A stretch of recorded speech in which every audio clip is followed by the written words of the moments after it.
while we were in Atlanta, we talked to Miriam Longino, who really started this whole thing. Miriam, how did this come to be? Well, actually, totally on a whim. We were doing a story for the paper on a television special that was going to run on VH1, which was the greatest rock and roll moments on TV. And my editor asked me if there was a local angle.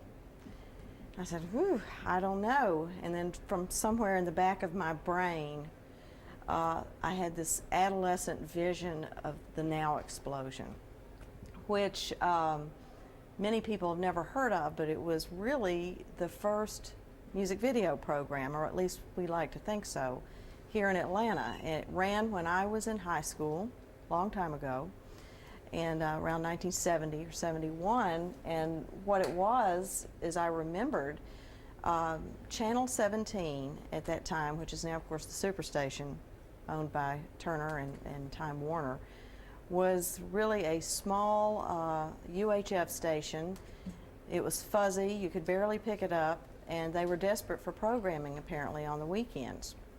And so at some point they started showing, I guess, what could best be called an early form of music videos, starting Friday evenings and all day Saturday and all day Sunday.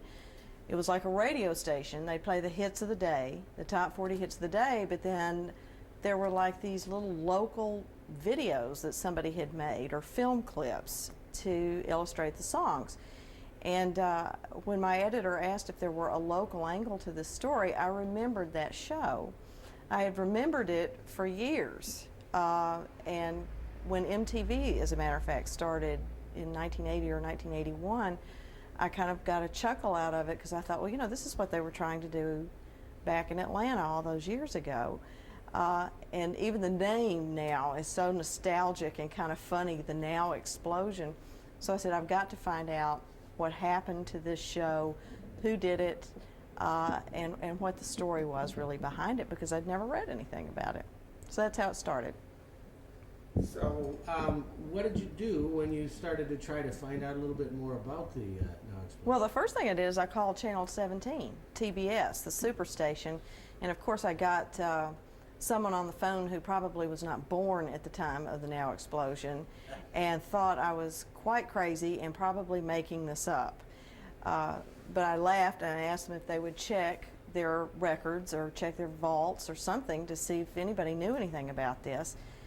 And they really didn't. The only thing that people, there were a few people in my office who grew up here in Atlanta that had vague memories of it. And but that's about as far as I got, going through official channels in a way. And then someone, I believe in the accounting department or somewhere over at TBS, had a memory of it and said that they believed that Bobby Harper had been involved in the show. So Bobby is still here in Atlanta and is well known as a publicist and a marketing person, so I was able to track him down fairly easily. And then that led me to Bob Todd in Florida, who provided the wonderful history of the Now explosion for our readers. And what was the, what else happened? I mean, didn't you run a bunch of queries from the audit, from your readers, as to their memories? Yeah, we did. We ran a little block of text in the paper saying, do you remember the Now explosion? If you do, send us your email or call a number. And we were flooded with telephone calls and emails of people who remembered the show. And as a matter of fact, not only did people get a big kick out of remembering this thing and sharing their favorite videos from the time, we even got calls from people who had danced on the show and who had been filmed out in town by the show. And it just brought back a lot of great memories for a lot of people. What were the repercussions of the article? What kind of things happened after the article? Well, a lot of things happened, actually. The article prompted even more telephone calls and emails, but the best thing about it is we put a clip of the Now explosion, which Bob provided to us, on our website. and people were on it all day long, or actually for weeks, downloading it because it was so delightfully kitschy. And I don't think people really could figure out what we were talking about until they saw it for themselves. And the big thing that people want is they want to know how they can have copies of it. They want to own it, as a part of their memory from that time. You quoted some people. These are some of the people you found. Some people who were dancers or were involved in some way. Oh yeah, we had one girl who says she remembers going down there, at midnight one night to the old studios and dancing, and had no idea why she was there or what she was doing, and then she would see herself constantly on television. People were particularly struck by the special effects of the camera, which by today's standards are very primitive. But back then, when you were in junior high or high school and you didn't have anything to do on Saturdays and you sat down in front of the television and watched this stuff, it was pretty far out. Ripply lines around the dancers and the camera going in and out, and I guess this is the early days of blue screens or whatever, because they would put stuff behind the people who were in it, and people would just laugh remembering this because they got such a kick out of it. It really was MTV, and I think that struck a chord with our readers in two different ways. First of all, the people who grew up here and remembered actually seeing the show, and then now you have to remember there have been 3 million people that have moved to Atlanta since this was on the air. So I think a lot of people got a kick out of the fact that this had happened and it was a part of Atlanta history and Atlanta culture that they didn't know anything about.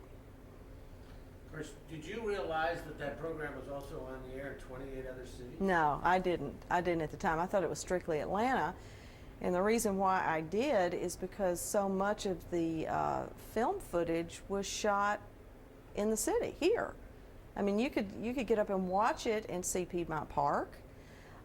They came out to my high school one time. And it wasn't unusual at all for us to be watching this thing, and there's our high school, and there's scenes of all the kids. So I thought it was very local. I didn't realize the extent of it and what the aspirations were at the time. If you'd hung in there a little bit longer, it might have been MTV. Well, it was only 26 weeks. And see, that's hard to believe, too. Yeah. It was 13 weeks on 36. Mm-hmm. Then they decided that they owned the tape. We decided otherwise. And Mm-hmm. an interesting situation occurred. And then we managed to get together enough tapes to go over and give them to Ted Turner. Mm-hmm. And made a deal with him. But that lasted 13 weeks. Mm-hmm. And then we were just about money. Mm-hmm. Well, I think your mind remembers things very vividly from when you're about 12 or 13 years old, and 13 weeks. I mean, I can remember those videos, and it was funny when Bob sent the tape up, I remembered 90% of them. Well, we played them over and over. Mm-hmm. Well, you have to realize there were only 3 television stations. I mean, we're not talking cable here. We were here. There was no cable. I mean, and the thought of seeing images to top 40 music was really a rather distant one at that time. You had American Bandstand on Saturdays, where you could see people lip sync their songs. You had maybe Where the Action Is when you got home from school in the afternoons. There were movies. You could go see Help or A Hard Day's Night, or Dave Clark 5 running around.